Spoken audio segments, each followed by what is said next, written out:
শিমুলপুর নামে এক ছোট্ট গ্রামে বাস করত রামু ও তার স্ত্রী প্রমীলা। রামু গরিব হলেও ছিল ভীষণ সৎ ও ধার্মিক। ছিল পেশায় একজন চাষি। গ্রামের শেষ প্রান্তে ছিল তার ছোট্ট এক টুকরো জমি। রামু সেই জমিতেই চাষবাস করে ফসল ফলাত, আর সেই ফসল বাজারে বেচে তার সংসার চলত।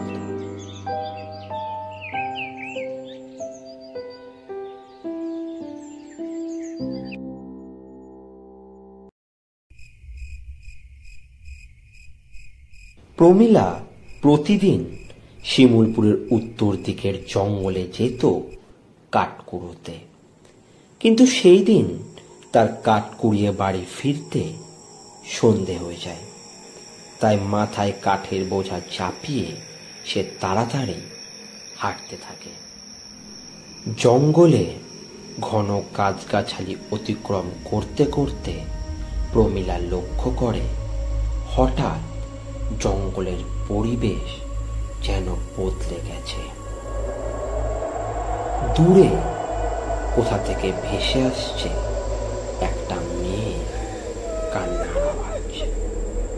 সেই আওয়াজ শোনা মাত্রই প্রমীলা তার চলার গতি বাড়িয়ে দেয়। কিছু দূর যাওয়ার পর প্রমীলা হঠাৎ থমকে দাঁড়িয়ে পড়ে। সে লক্ষ্য করে তার থেকে হাত পাঁচেক দূরে গাছ থেকে ফোঁটায় ফোঁটায় রক্ত এসে পড়ছে একটা নরক খুলির ওপর। আর হঠাৎ কান্নার শব্দ এখন পরিণত হয়েছে ভয়ঙ্কর রক্ত জল করা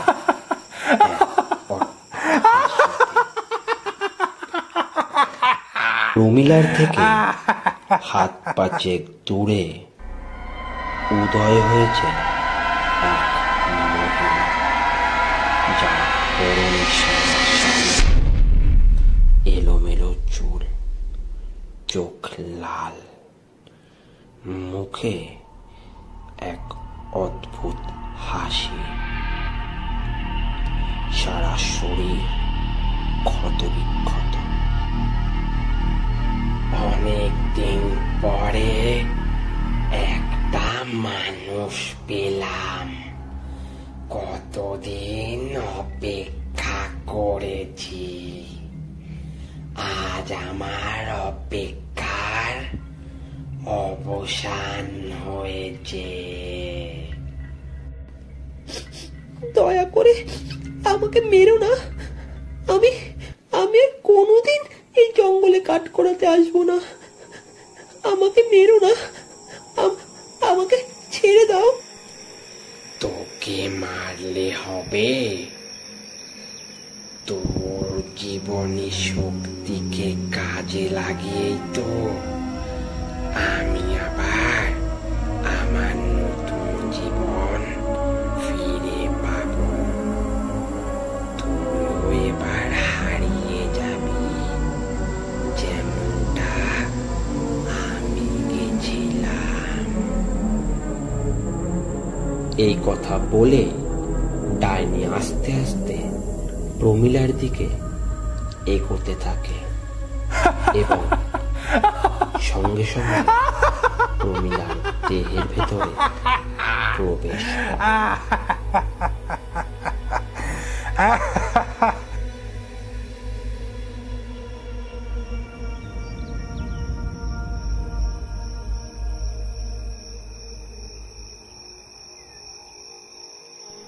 রামু কিছুদিন ধরে লক্ষ্য করছিল প্রমীলাকে যেন খুব অস্থির দেখাচ্ছে। তার যেন কোনো কিছুতেই মন নেই। কিছুদিন ধরে সে রামুর সাথে ঠিকমতো কথাও বলে না, শুধু ঘরের এক কোণে বসে বসে একা একাই কিসব বিড়বিড় করতে থাকে। আরে তোর কি হয়েছে বলতো? কিছুদিন ধরে দেখছি তোকে বড় অস্থির দেখাচ্ছে। প্রমীলা কোনো উত্তর দেয় না, সে চুপ করে থাকে। প্রমীলাকে এমন চুপ করে দাঁড়িয়ে থাকতে দেখে রামু গলার আওয়াজ চড়িয়ে তাকে জিজ্ঞাসা করে, কি রে, কানের মাথাটা কি খেয়েছিস নাকি? তখন থেকে একই কথা জিজ্ঞাসা করেই যাচ্ছি, কোনো উত্তর দিচ্ছিস না যে। সঙ্গে সঙ্গে মাটিতে অজ্ঞান হয়ে পড়ে যায় প্রমীলা এবং তার জায়গায় উদয় হয় ভয়ঙ্কর এক ডাইনি, যার এলোমেলো চুল, লাল চোখ ও ক্ষতবিক্ষত শরীর। ডাইনির এইরূপ চেহারা দেখে যেন রক্ত জল হয়ে যায়। তোর এত বড় সাহস, তুই আমার সামনে এসে দাঁড়িয়েছিস? তোর কি প্রাণের ভয় নেই? যদি বাঁচতে চাস তাহলে চুপ থাক, আর ওর কাছে একদম আসিস না, তাহলে কিন্তু তোরা নিস্তার নেই। সামনের পূর্ণিমাতে আমি ওকে নিয়ে যাব, ওর আত্মাকে বলি দিয়ে আমি আবার আমার নতুন জীবন ফিরে পাব। এই কথা বলেই অট্টহাসি করতে করতে যেমন হঠাৎ করে উদয় হয়েছিল ডাইনি, তেমন হঠাৎ করে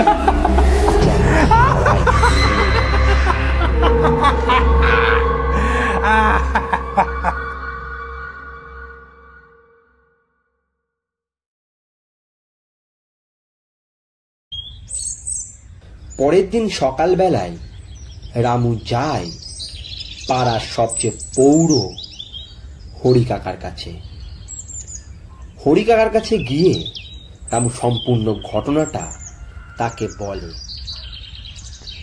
কতদিন তোকে বলেছি হতভাগা, বৌমার খেয়াল রাখ, তা তুই আমার কথা শুনলে তো? ওই অভিশপ্ত জঙ্গলে রাত বিরেতে গেলে এমনটা তো হবেই।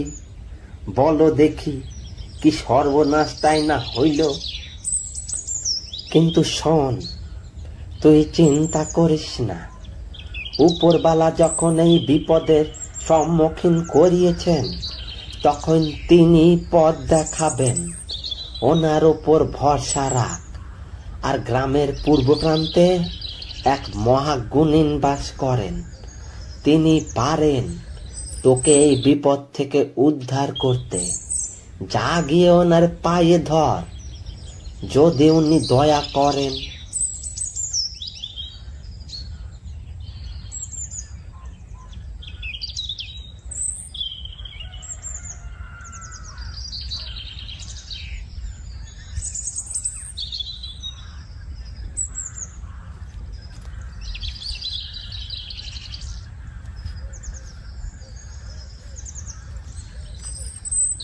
পরের দিন সকালবেলায় প্রৌঢ় হরিকাকার কথা মতোই রামু গিয়ে পৌঁছায় গ্রামের পূর্ব প্রান্তে বাস করা গুনিনের বাড়িতে। গুনিন মশাই, আমাকে দয়া করে সাহায্য করুন। গুনিন মশাই, আজ বড় বিপদে পড়ে আপনার দ্বারে এসেছি। আরে শান্ত হও বৎস, শান্ত হও। এত হতকারিতা করলে হয়? এমনিতেই আমার বয়স হয়েছে, ঠিক মতো কানে শুনে। তারপর যদি তুমি এরকম হতকারিতা করো তাহলে তো আমি কিছুই বুঝতে পারবো না। তাই শান্ত হয়ে আমাকে সবটা খুলে বলো, তারপর আমি দেখছি কি করতে পারি তোমার জন্য। আমার স্ত্রীকে রক্ষা করুন। আমার স্ত্রীর ওপর এক অশরীরী শক্তি ভর করেছে। আপনি ছাড়া আমার তো আর কোথাও যাওয়ার জায়গা নেই বাবা। আপনি পারেন আমাকে এই বিপদের হাত থেকে রক্ষা করতে। বাম ভোলে, তুমি চিন্তা করো না। অশুভ শক্তি যখন সাধারণ মানুষের জীবনকে গ্রাস করে, তখন ধর্ম রক্ষা করাই আমার কাজ।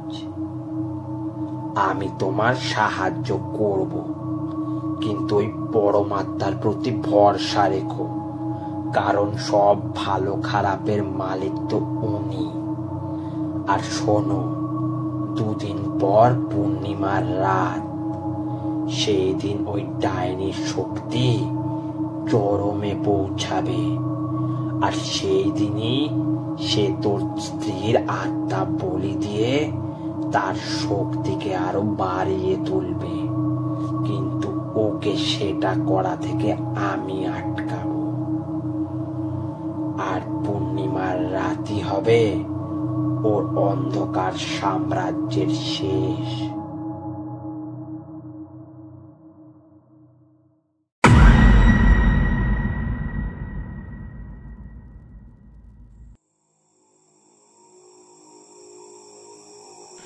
পূর্ণিমার চাঁদ মাথার উপরে ওঠা মাত্রই রামু ও গুনিন বেরিয়ে পড়ে গ্রামের উত্তর দিকের জঙ্গলের উদ্দেশ্যে।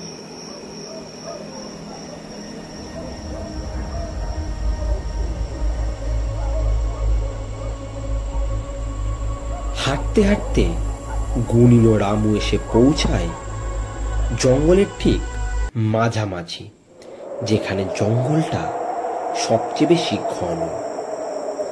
সেই জায়গায় এসে তারা দেখে মাটিতে অচৈতন্য অবস্থায় পড়ে আছে প্রমীলা।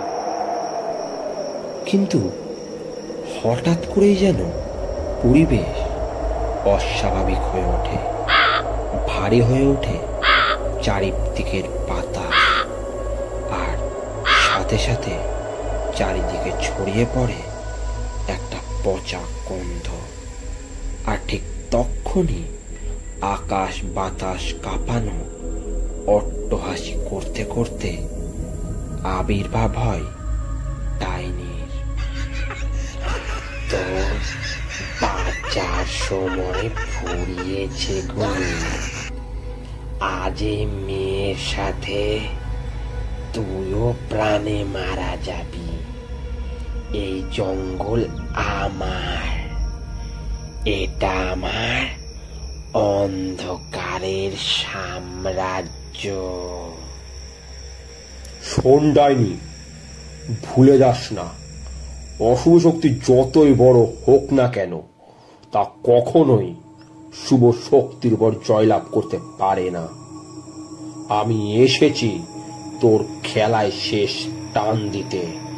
দেখি আজ তোকে কে বাঁচায়। যেখানে যুক্তির শেষ, সেখানেই শুরু তন্ত্রের। আজ সেই রাত, যেখানে ডাইনি ও গুনি মুখোমুখি হবে এক ভয়ঙ্কর তন্ত্রযুদ্ধে। কে জিতবে, শুভ শক্তি নাকি অশুভ শক্তি? শুরু হয় গুনিন ও ডাইনির ভয়ঙ্কর তন্ত্রের লড়াই। ভয়ঙ্কর ভয়ঙ্কর সব মন্ত্র উচ্চারণে আকাশ বাতাস যেন বিদীর্ণ হয়ে উঠেছে।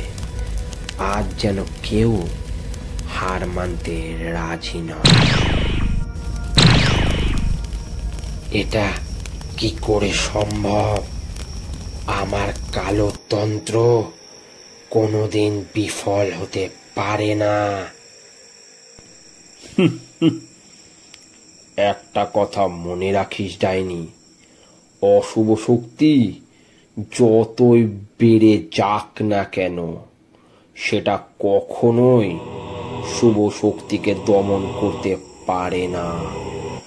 আজ তোর মৃত্যু আমার হাতেই হবে। ওম ক্রিং চামুণ্ডায় নমঃ। ওম চামুণ্ডায় নমঃ।